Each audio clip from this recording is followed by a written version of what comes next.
All right, here we are. This is April 23rd, and this is the aftermath of cleaning out my greenhouse.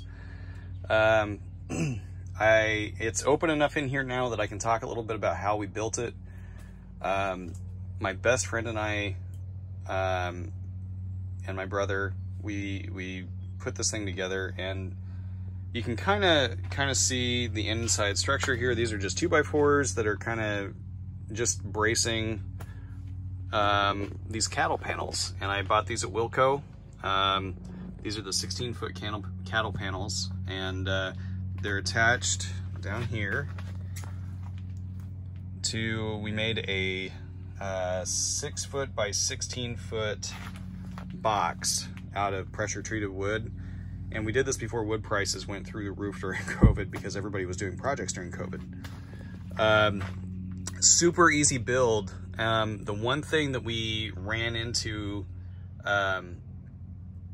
complications on, and you can see up here, it's not built on a level surface, so we had to make a custom job.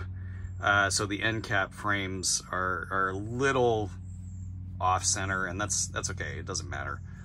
All that matters is that the frame is holding up the panels. So, but the thing that we ran into having the most issue with was actually the plastic.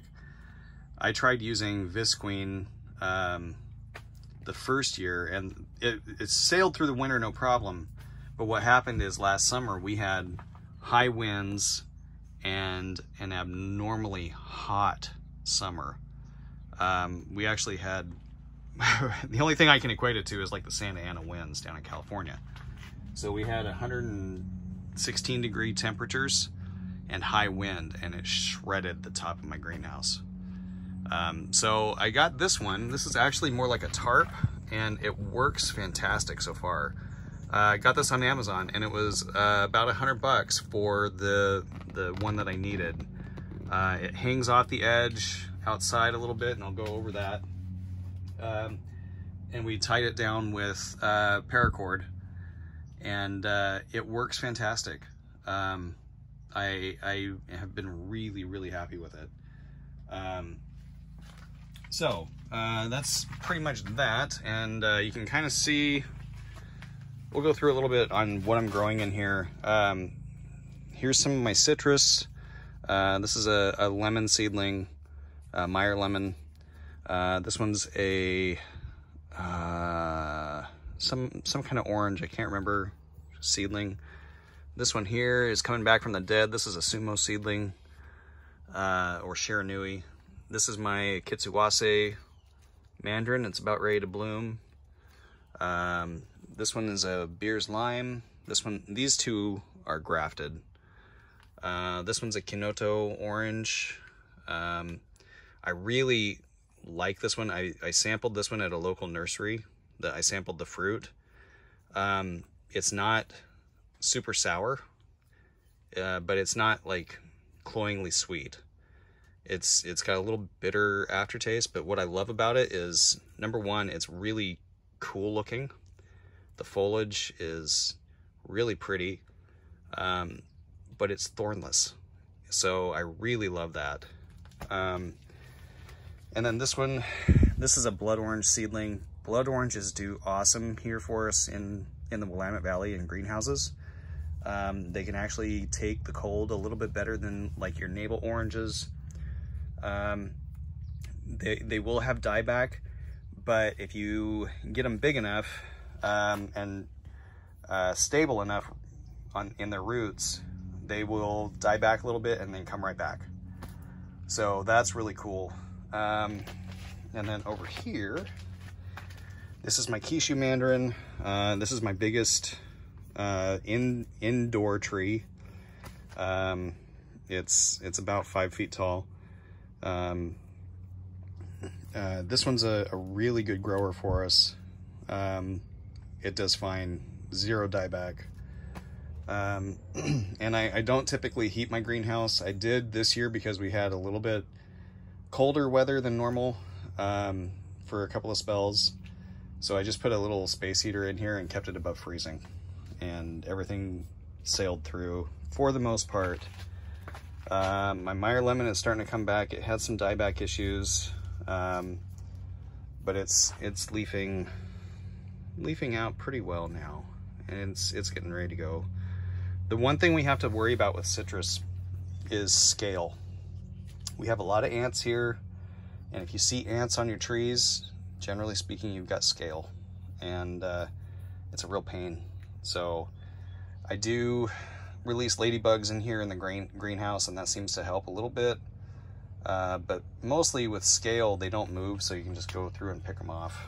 And then this one is really a rock star for us as well. This is my Maewa Kumquat, and it does fantastic for us. This is one that could potentially make its way into the ground for me. So I do have citrus in the ground, and we'll go over like how to protect that stuff. But they do okay so long as they are protected. But it's not as complicated as you might think. The big thing that we have to worry about with citrus in the ground is keeping their roots relatively dry during the winter. They don't like wet roots, so that's the hard part. And then the things that I'm experimenting with new this year, I just put all these trees in here to get them a head start, but this one looks pretty sickly, but I think it'll come back. These are avocados.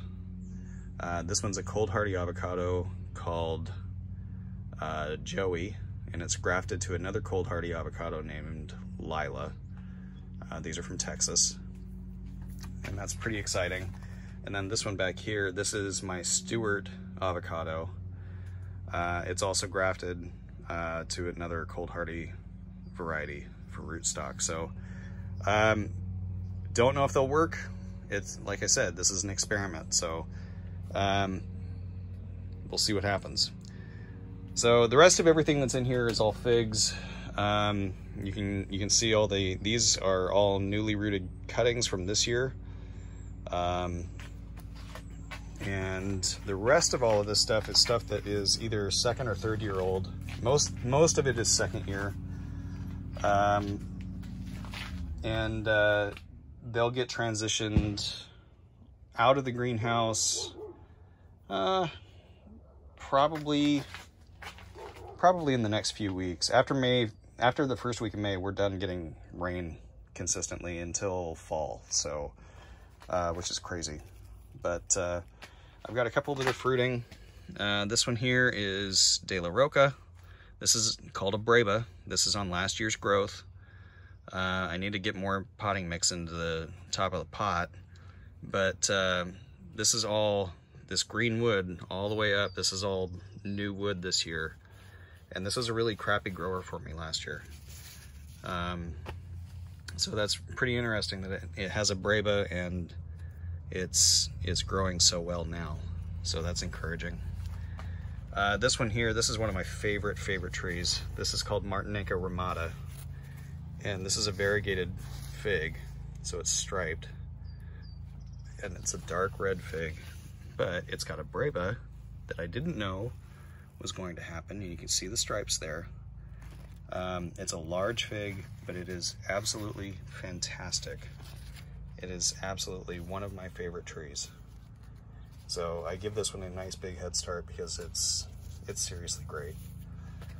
And then, oh, there's a couple of grafted persimmons that I did. So I just did these grafts this year.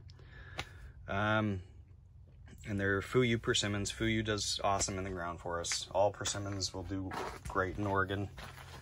And then this one, this other big one, I thought I saw one on here, but I'm wrong. And I've got ants, so I need to mess with that. But this is my black Madeira Kk.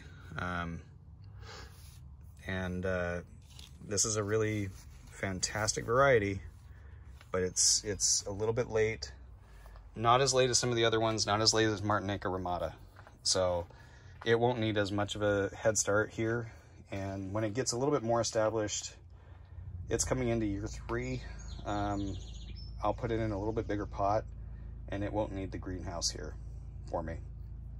Not one that can go in the ground.